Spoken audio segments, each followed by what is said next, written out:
In today's video, we'll explore the fascinating chart of Zohran Mamdani, his path to victory, and what the New York inauguration chart reveals about his future. I'll also mix a touch of astrocartography to see how his destiny lines align with the city itself. Hello everyone, and welcome back to my channel Astrobabushka. It's Irina K. I'm a Vedic astrologer who blends ancient wisdom that is more than 3,000 years old with modern techniques, outer planets, fixed stars, and astrocartography. Let's go. His chart is truly fascinating. We will see what makes him the architect of controlled transformation. He's a builder of order in periods of transition, the kind of political figure who can dismantle old structures and raise new ones in their place, all while appearing composed and legitimate in the public eyes. About 12 hours before Election Day, I made a post saying that if his recorded birth time is accurate, he would win. I can't really call it a fulfilled prediction because by then it already seemed clear that he was heading toward victory. Still, as a New Yorker, I was personally invested in the outcome. A few months ago, I had searched for his birth data and found nothing. It simply wasn't available anywhere. Then quite recently, a few days before the election, someone managed to uncover the time. And here we are, blessed to finally see the chart in full detail. What caught my eye first, obviously, was his Cancer Lagna. Cancer rising gives a person emotional depth, empathy, strong instinct to protect and nurture. Such natives often rise through emotional intelligence rather than sheer force. They connect with people's needs, feel the pulse of the public, and carry a natural sense of care of their surroundings. Yet, beneath that softness lies determination. Cancer is a cardinal sign, capable of initiating great change once the heart is set. Right now, transit Pluto directly opposing his ascendant, while standing exactly on his natal Saturn. And Saturn is co-ruler of the whole chart because Saturn governs the nakshatra of the Lagna, Pushya. This combination, Saturn and Pluto, often signals transformation through responsibility and power. It's an alignment that pushes a person into visible authority, demanding discipline and endurance. In his natal chart, Pluto rules the 5th house, which in mundane astrology represents leadership, creative authority, and influence over collective direction. When Pluto activates this domain, it empowers the individual to shape public thought or policy from a place of conviction. At the same time, transit Saturn blesses his 9th house of Dharma, showing alignment between his personal path and higher moral duty. The 9th house governs ideology, principles, and long-term vision. Saturn here rewards structured belief systems and commitment to truth. Meanwhile, transit Jupiter peaks at his 1st house, expanding visibility, charisma, and confidence just before it turns retrograde and returns to Gemini, his 12th house, for a brief inward phase. Jupiter's presence on the ascendant amplifies goodwill and public support. Altogether, these transits weave in his favor.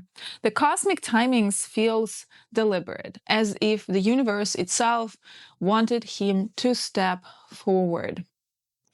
Now, Saturn once again plays a defining role in his chart. It aspects the ascendant, which lies in nakshatra ruled by Saturn itself.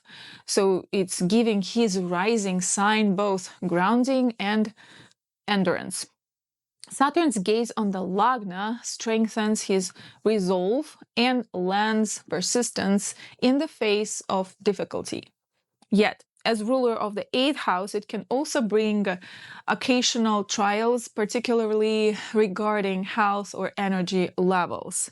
We will not analyze the medical side today, but medical astrology here, but the influence is worth noting. Now, most importantly, Saturn forms Shasha yoga. It's one of the 5 Mahapurusha yogas, and it's forming here both from Lagna, from moon, and from the sun. That's a very rare coincidence.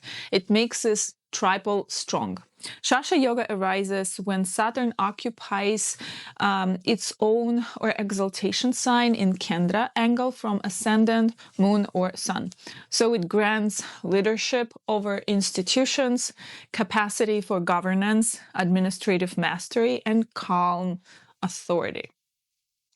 Such a person commands respect not through charm, but through steadiness and sense of moral discipline. This yoga is traditionally linked with law, justice, and social responsibility. He also has a rare mountain yoga, where the dispositor of Lagnesha stands powerful and dignified. So literally lifting the native to summit of society. It shows the soul's capacity to rise from inner stability rather than external support. His chart is rich with yogas to the point that it could actually serve as a teaching example in an academic astrology course. And I will likely prepare a full Patreon article for those who wish to study his chart in detail. Now, Saturn is a dominant planet here and shares a mutual aspect with Mars. This is a critical feature.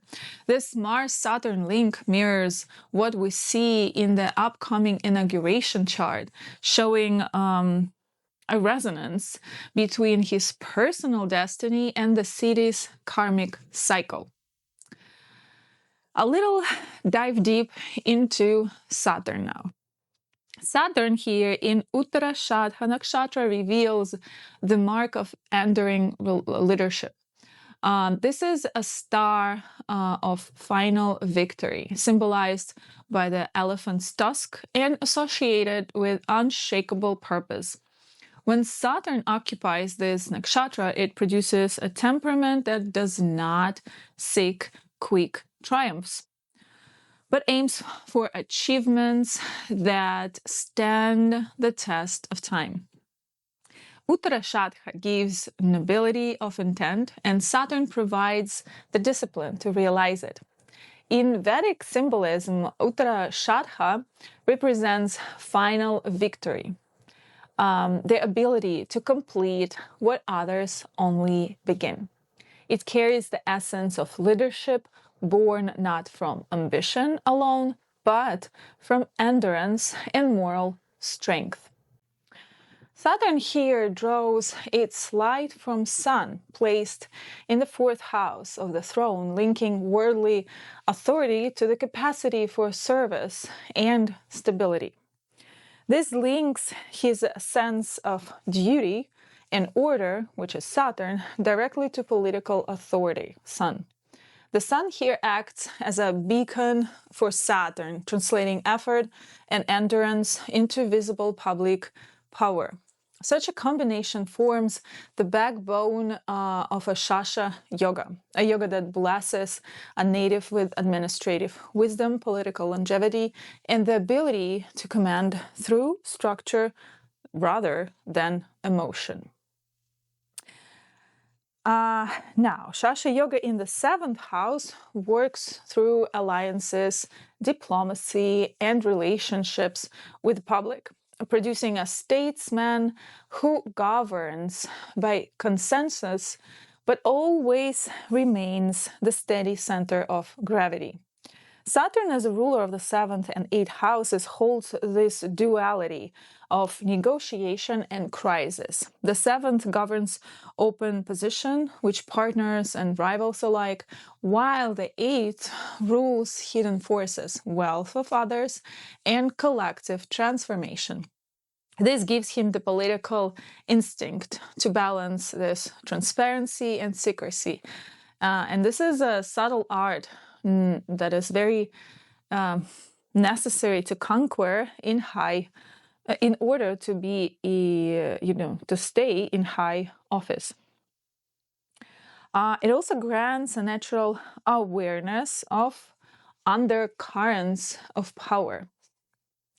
That knowledge gives the true control of seeing what is on the surface and what is beneath. Now, this Saturn stands in mutual aspect with Mars, as I already said, in the 4th house, and Mars in the Swati nakshatra ruled by Rahu. Mars here is the Yogakaraka, ruler of both 5th and 10th houses, domains of intellect, creativity, and authority, and of course, position in the society. In Mars, in the house of the throne, the 4th one, links personal ambition to service of the public realm. It is the energy of a builder, strategist, and protector of the homeland. Swati, however, is ruled by Rahu. And here is a pinch of salt we have.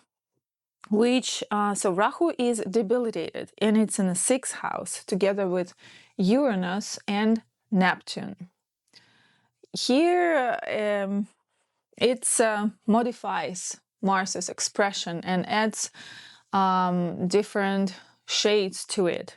So ambition becomes idealistic, maybe too idealistic. Courage becomes revolutionary, too much. And drive becomes socially charged. Rahu's influence gives this unconventional strategy. He fights not through brute force, but through clever maneuvering and reformist ideas.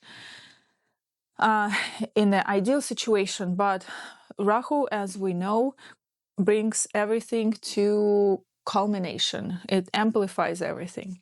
So Uranus adds originality and unpredictability, while Neptune infuses him with vision and empathy for social issues.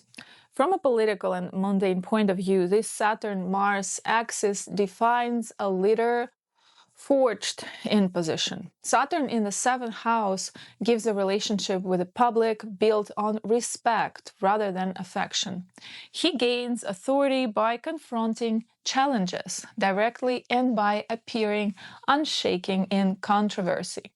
Mars in the 4th brings fierce protectiveness toward his base, his territory, and his ideals.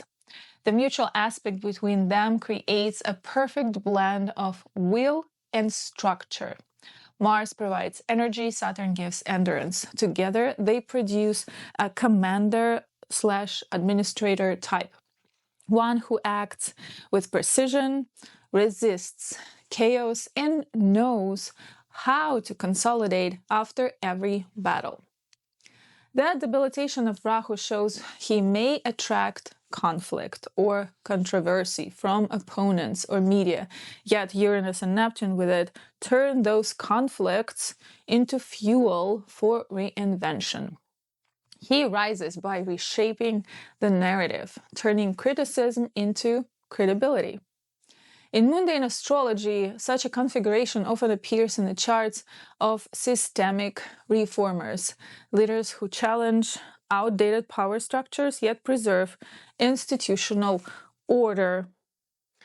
I recently finished my book about Trump and his winning in the presidential election, and this exact moment directly reminds me of his own chart.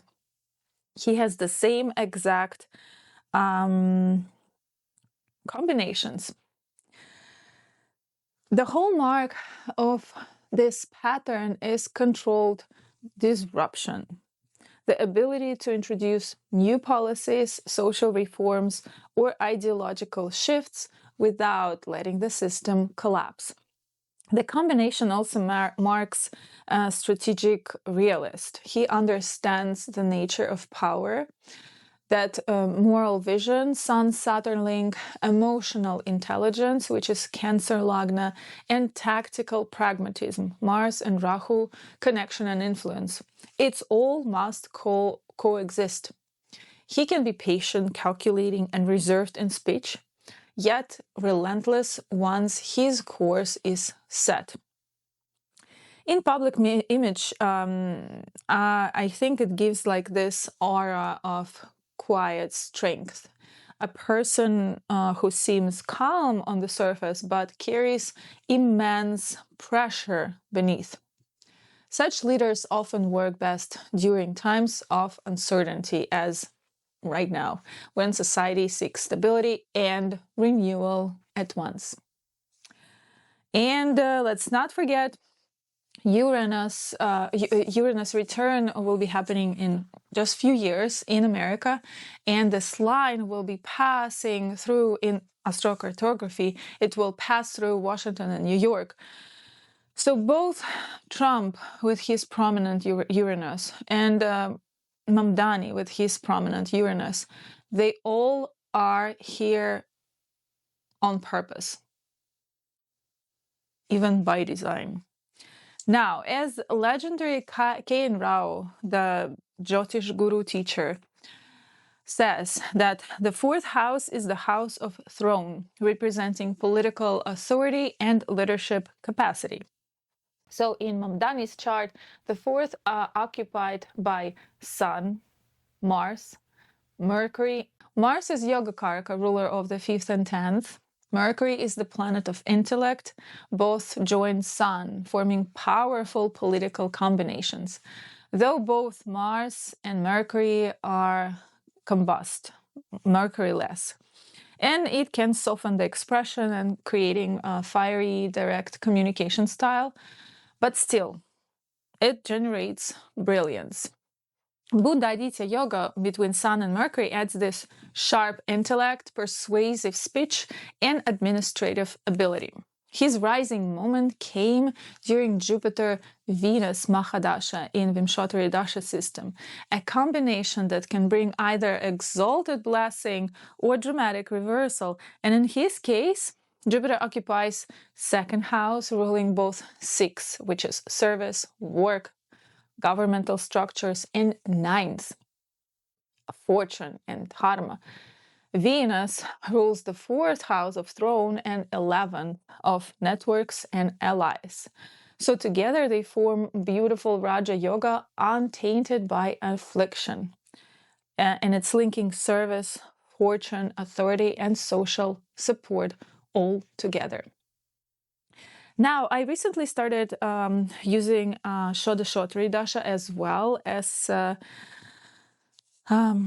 it's conditional Dasha. It cannot be applied to every chart. And one of the Jyotish Guru, Goel, introduced this Dasha in full beauty in his books. And based on Shodashottari Dasha, he now Mamdani experiences a Mars period, which complements his Vimshottari Dasha pattern beautifully, because Mars, as we know, is located in 4th house of throne, and being a yoga karaka, it amplifies all his achievements. And alongside the Sun, it forms Raja Sambandha Yoga, mentioned in classical texts as a sign of a person of importance, great importance in the kingdom. According to Yogini Dasha, another Dasha that I use, so we're cross-checking here, he's finishing the Sankata period ruled by Mrigashira Nakshatra, and beginning in 2026, he enters Mangala period governed by Nakshatra Ardra, a phase of active leadership, reform, and visible momentum. Let's dive deeper here.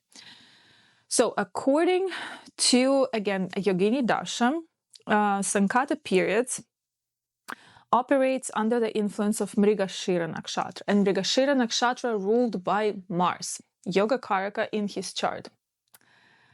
Another cross-checking. Sankata literally means difficulty or tight passage.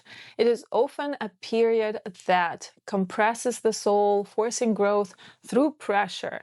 In other terms, Sankata phases tend to bring situations that demand ingenuity, endurance, and courage to stand alone. They strip away support systems and reveal a person's capacity for self-reliance. Yet, because it is ruled by Mars, and in this case, Sankara gives not helplessness, but focused drive. Mrigashira itself carries the symbolism of deer's head. It's a restless seeker, moving between curiosity and caution. It represents intellectual search, diplomacy, and emotional sensitivity masked by a rational surface. And the progressed Lagna for this is Gemini, and it's a 12th house of his natal chart.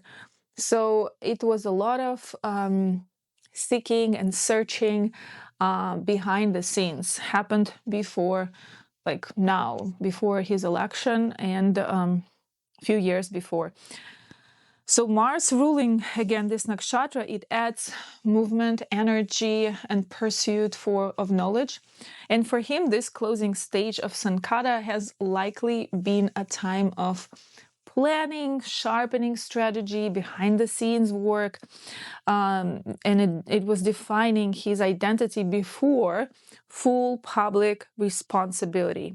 It is the quiet phase before assertion, the testing ground for character. And let's not forget that Mars is directly connected with Saturn, Shasha Yoga. Again, circle closed.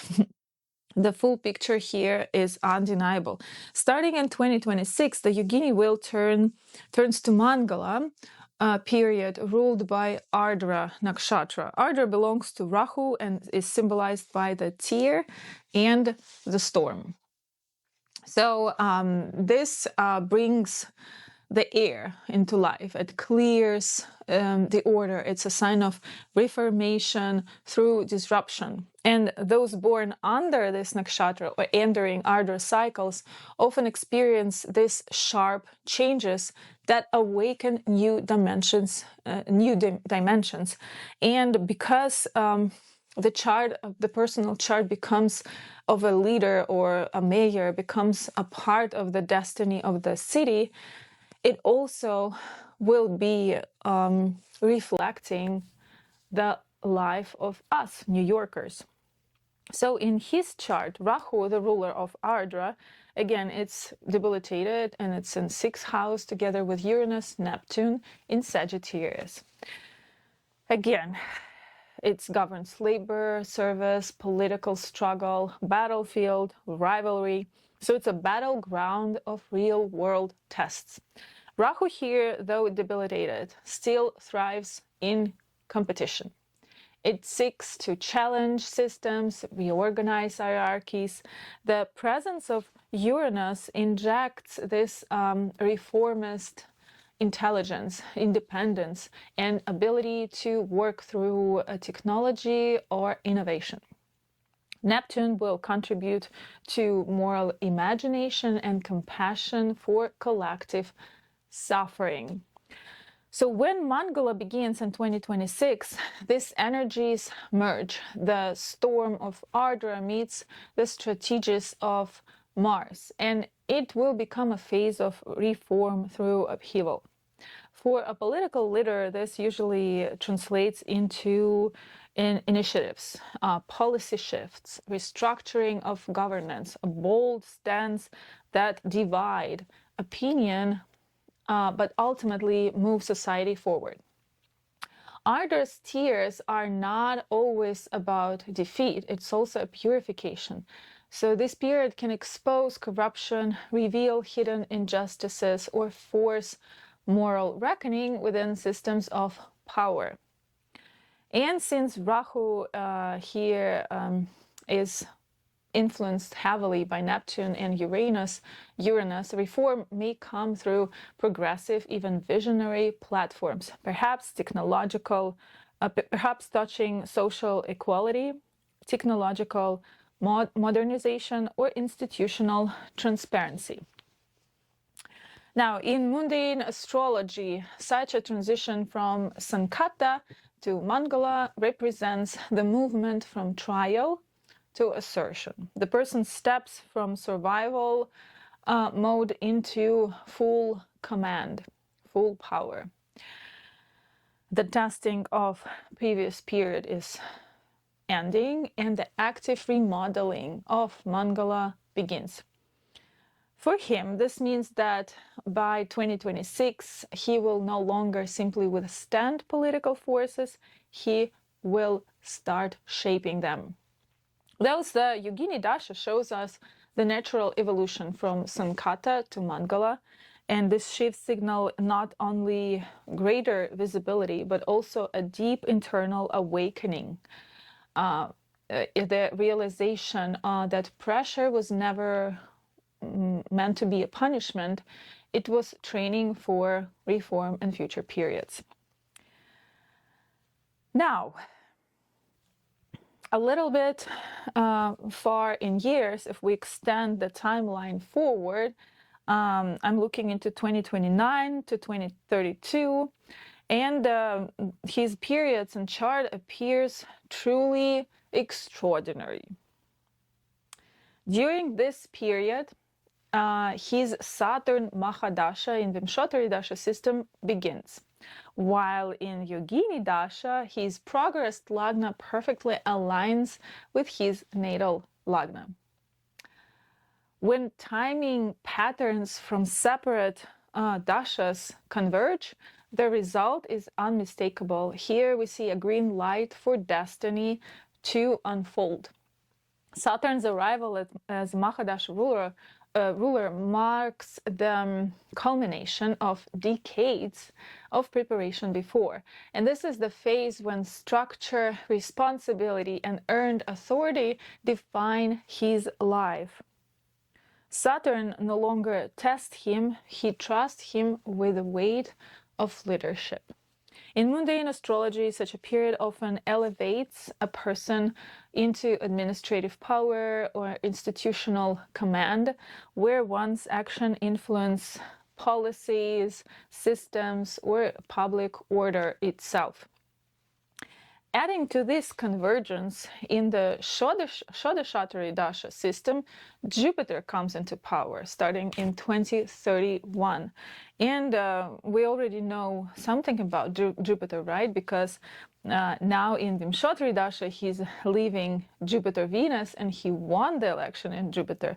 So we can see the beautiful play of patterns that are of dashas and periods that are supporting each other, and they're paving for him a road far, far, far way ahead of rulership and command. So here they mark a leader whose words and vision shape collective consciousness for many years in a row.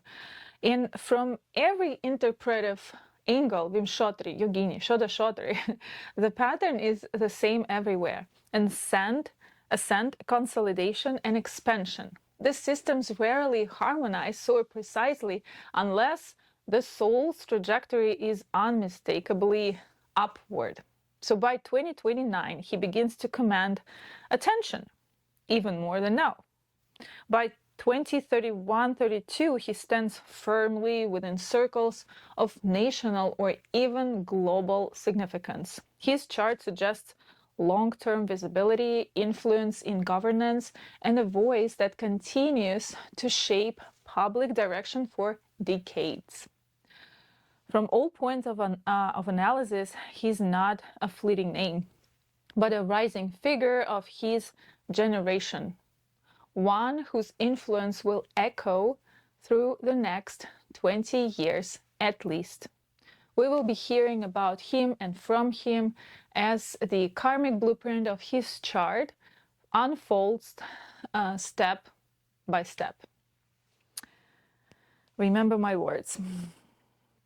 Now, another fascinating fun fact about astrocartography. I am playing around with this tool now, and the first and foremost, when I figured out that he was born in Uganda and here he moved to States and he got into so much rising power, astrocartography was just screaming to me, please check me, please check me.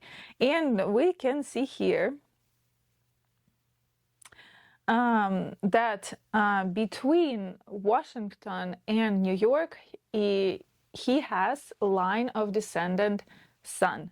When the sun sets on the western horizon at a location, it highlights identity, visibility, and authority in the public sphere.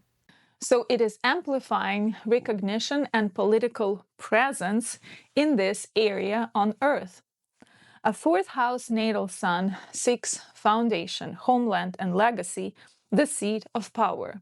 And relocating to the descendant sun line moves that influence outward from private authority to public leadership. So again, what New York activates in his chart and the line of sun descendant? It enhances partnerships and negotiation skills. It increases public trust and recognition, and it suits political engagement and civic representation. New York aligns his chart with visibility and leadership, and the throne energy of his fourth house sun expresses through service and public dialogue, an ideal line for a political career if managed with care. Now we go to the second part of this video, and it is inauguration chart. And every New York City mayor is sworn in on January 1st, just after midnight. So this is the chart that I will be using, the 1st January 2026, just a minute after midnight. So we can see Lagna in Hasta Nakshatra here, ruled by the moon. So we see direct correlation with public here. But let me give you a couple words about Hasta. Hasta gives a ruler who works through precision and craft. It favors a hands-on management and very practical approach. The symbol of the hand in Nakshatra Hasta, and it shows that we can build with the hands and we can heal. Hands, that mean practical action, something that we can do right here, right now. Expect a mayor who prefers repair, maintenance, and tangible improvements over theory. Likely focus areas include infrastructure, cleanliness, public health, and neighborhood outreach. Now, moon is exalted in Taurus and in the 9th house. So for a city chart, this looks like very stabilizing. The 9th house cover low ethics and long-term planning. It's a best house in the whole system of the 12th house zodiac. In exalted moon here points to moral renewal and revival of civic spirit. In a moon-led chart, public emotion drives policy. Popular sentiment, media mood, waves of approval or disapproval will guide decisions. Moon is also Vargotama. So that means it's in the same exalted situation and position in the Vamsha chart as well. And this aligns appearance with substance, and it amplifies even more those themes. Action taking under this term carry symbolic resonance, not just administrative effect. Now, we see Uranus with the moon retrograde. This is a disruptive node. Uranus in Taurus challenges finance, real estate, and material values. Reform arrives through unconventional means. Watch for fast housing changes, zoning shifts, or new city finance tools. The public mood may swing if change feels sudden. So, synthesis for this ruling tone as of right now, based on Lagna and Lagnesh, that the emotional intelligence will be paired with pragmatic reform. Exalted moon with Uranus blends compassion with innovation. Strong initiatives may target public well-being, housing stability, environmental cleanup, and technology in governance. Now, if emotional politics outruns caution, controversies and sudden mood reversal can punctuate the term. So this oath chart for January 2026 first begins with a paradox. So we see that the whole chart is ruled by public mood and is in 9th house, but we also see the stellium of planets in the 4th house. The 4th house, again, it's a throne, as we saw in Mamdani chart as well. So we see here Venus, Mercury, Sun, and Mars.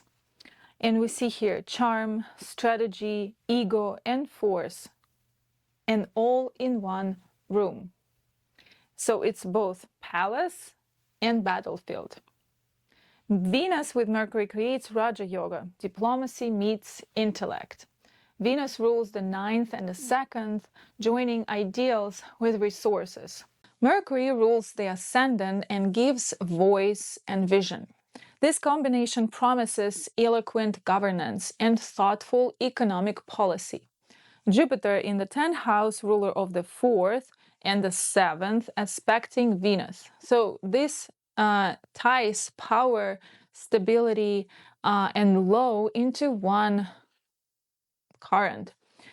It supports reform rooted in ethics and civic learning. But Mars complicates the picture here. As a ruler of the 3rd and 8th houses, it introduces crisis management, media pressure, and deep reform and sudden transformations. Mars participating in the 4th house cluster brings conflict over land, real estate, and safety. Its mutual aspect with Saturn across the 4th and 7th creates a power grid. It can build structure or lock the city into stalemate. Saturn ruling the 5th and the 6th adds discipline and administrative strain. Labor and criticism become constant themes. The same Mars-Saturn tension repeats in the mayor's natal chart. So the inner conflict becomes the city's story. So a little more about this Mars. It's a natural significator of real estate, and it's in the 4th house of land, policing, and civic heart. And Mars is weakened here. It's heavily combusted and lacks directional strength. As the lord of the 8th and 3rd, it brings exposure, urgency, and agitation. Expect fast, not thoroughly thought moves on infrastructure and housing, with friction around construction and public safety. Now, Saturn's 10th aspect binds Mars to themes of labor, debt, and administrative constraint. It is useful for discipline, but it's very much costly for morale. Divisional charts echo the story. In D9, Mars is afflicted because it's on Rahu-Ketu axis under again Saturn's gaze. So the struggle repeats. In the chart of the land, D4, Mars forms Raja Yoga in the 4th while ruling the 9th. So the real estate can be redeemed through reform. In the D10 chart, divisional chart, Mars joins the moon in the 9th and rises in authority. So action flows through principle. Also, this chart is the chart of inauguration, is born in Trayodasha Tithi, and it's also ruled by same Mars. So it heightens this urgency and confrontation themes. And in the 4th house knot, all planets burn except Mercury. So the sun is strong by rulership, and in mundane terms, Venus here rules the 9th and 2nd and carries faith and finance topics. So the city must balance beauty and arithmetic or finance. Now, fixed stars. I checked all the fixed stars for the inauguration chart, and they will add just a little bit more definition into some of the positions. So, for example, ascendant here with a star Vindemiatrix. It's a harvest star that often marks progress, but with price. Renewal arrives with separation from comfort. The mayor may gain stature through reforms that ask for some sacrifice. Now, Mercury with Atamine. Atamine is a dragon's eye, and it favors strategy and clear sight. In the 4th house, it supports unusual solutions in governance, education, and technology. It brings success through originality and warns against cleverness without ethics. Now, Moon, the ruler of the chart, with a northern eye of Taurus, artistic grace and commercial intuition. This strengthens the exalted moon. Expect cultural revival and gains through arts and tourism. Public feels emotionally connected to visible improvements. And last but not least, Jupiter with the fixed star Castor. It brings intellect, adaptability, and the double life of public work. Partnerships and media skill grow, but fortunes can alternate. Together, the stars draw a map of a renewal through restraint, clear strategy, and cultural vitality. Now, if you make up planetary periods for the inauguration charts or oath charts, we need to divide this period into 4 years. And in Vimshottari Dasha system, the new term begins with the moon period until March 2026. Again, we have exalted moon with Uranus brings and it will bring a sense of relief and a surge of optimism. The 11th Lord in the 9th creates a gentle Dhyana Yoga. Early reforms can win fast support. Technology and community projects move quickly. And across divisional charts, the moon holds its power. In the D4 chart, the chart of the land, she rules the 5th and sits in the 9th. So it's another Dhyana Yoga, and ethics and grace guide land policy.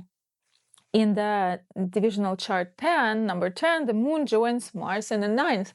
So vision meets courage. Yet, Venus, the dispositor of the moon, carries strain. She's low in Ishtabala, so that means she will bring a more negative outcome than positive one. It is under Saturn's aspect, and it is hammed by malefics in Navamsha. So this darkens up a little bit the picture. She also suffers heavily by being combusted very, like 90% by the sun. And the early glow sits over budget, equity, and legal limits that will surface after this first illusion of moon exalted in ninth. So I would expect this bright first quarter, and then the real accounting will begin.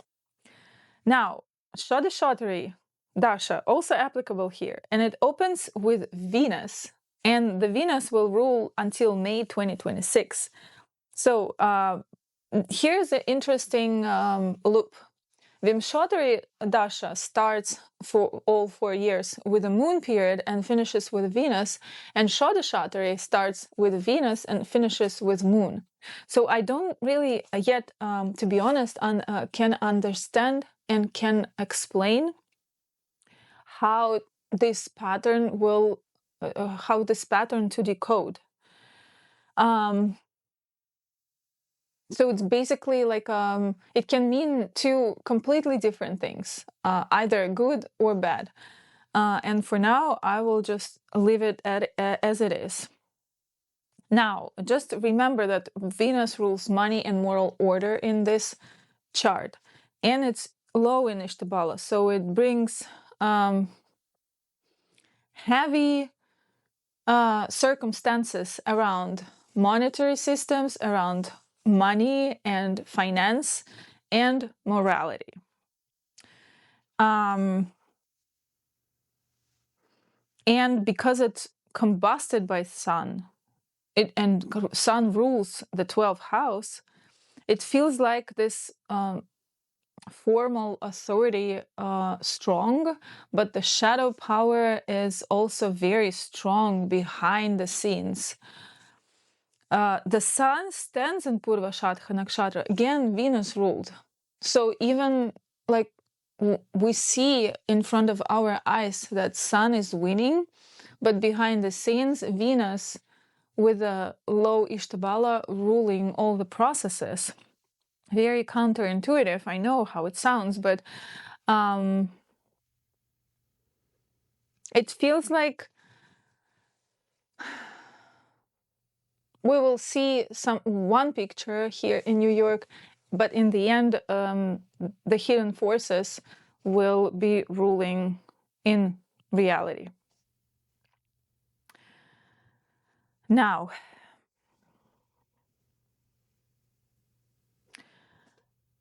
Venus sits with Mars in the 4th house, again under Saturn's aspect, and this triangle, Venus, Mars, Saturn, activates all Dusthanas. Dusthanas is the most challenging houses in astrology, and we can expect here exposures, budget pressure, and reform pushes in housing, policing, and city property. In the 10 chart, the chart of career, but in this case it will be like a public life, Sun and Venus join the 8th house. And this is a institutional overhaul. Networks and leadership are tied to a channel of secrecy, transformation, and rebirth.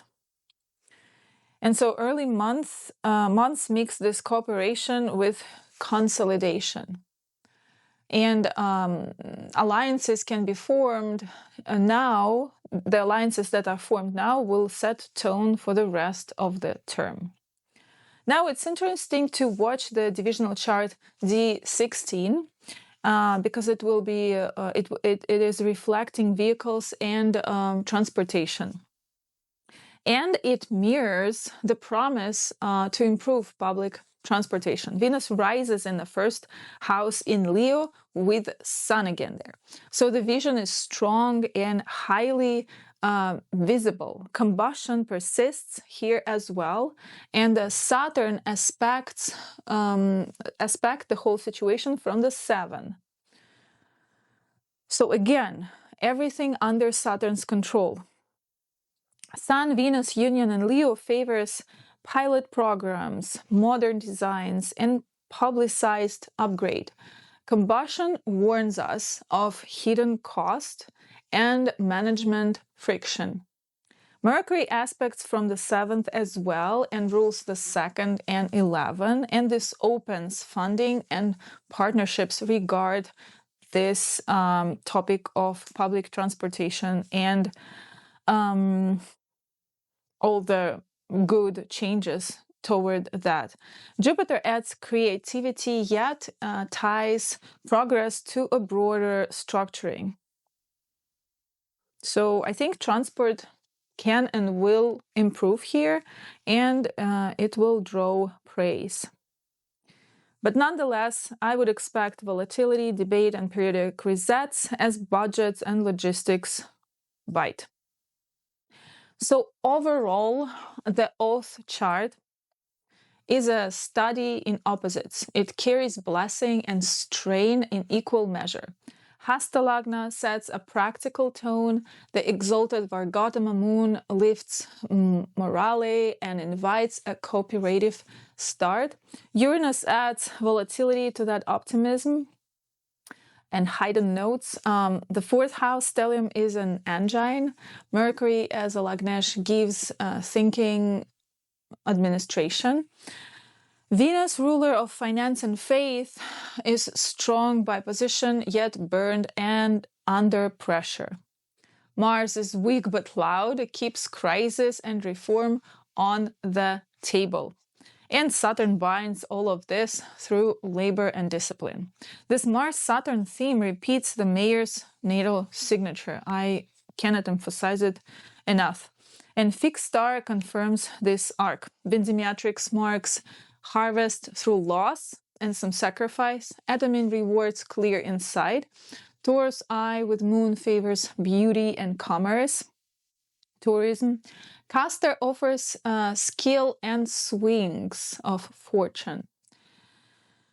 Vimshottari's period moon in the first few months grants a kind start, although Shodashottari's Venus shows the hidden negotiation and cost beneath it. The divisional charts repeat the same polarity: public grace on the surface and deep retooling inside. This term must balance heart and structure. Early months reveal which current is stronger, and after that, the rhythm of the administration will be easier to understand. Now, I want to speak a little about synastry between Zohran Mamdani's natal chart and New York 2026 inauguration or oath ceremony chart. And the resonance here is quite interesting. So as I already mentioned in the beginning of the video when I was talking about the current transits, the Pluto of the inauguration chart falls exactly in Mamdani's natal Saturn, the co-ruler of his entire horoscope, and stands in direct opposition to his ascendant. So it's working like an ignition key here for him, starting his tremendous, great career. This is not a casual contact of planets. I feel like it's a transformation meeting structure and power awakening duty, the life itself pushing him up. In mundane language, Pluto on Saturn is the hand of fate pressing responsibility upon him, demanding that the personal integrity shape public reform. Now, the moons of both charts form a trikona sambandha, a trine, one of astrology's most supportive aspects. This connects emotional intelligence with collective feeling. The people's mood mirrors his own. His inner state echoes theirs. So it's a rare sign of intuitive governance, where empathy and public sentiment move together. Equally important, both charts share a mutual aspect between Mars and Saturn running across the 4th and 7th houses in their natal charts. So this repetition is striking. It shows that the same structural tension defining his personal life, his inner world, now becomes the city's working engine. Mars brings initiative, Saturn brings order. Together they create the pulse of reform, dynamic, heavy, relentless. The 4-7 axis is the bridge between the throne and the public, between authority and cooperation. This shared configuration fuses his willpower with the city's karmic task for reconstruction. Taking together these links, Pluto to Saturn, Moon to Moon, and Mars-Saturn repeating in both charts, they all form a web of destiny. They reveal that his rise is not accidental, but synchronized with the city's own moment of transformation. The city and its leader share one rhythm: discipline, reform, and the courage to rebuild under pressure. Here I would like to close for today. Thank you for watching. Like, subscribe, and support my small channel. It costs you nothing. See you in the next video. I am about to record Mars square Saturn December video on the mundane level for charts of the governments, and I also make a separate video for all rising sign. See you later. Bye.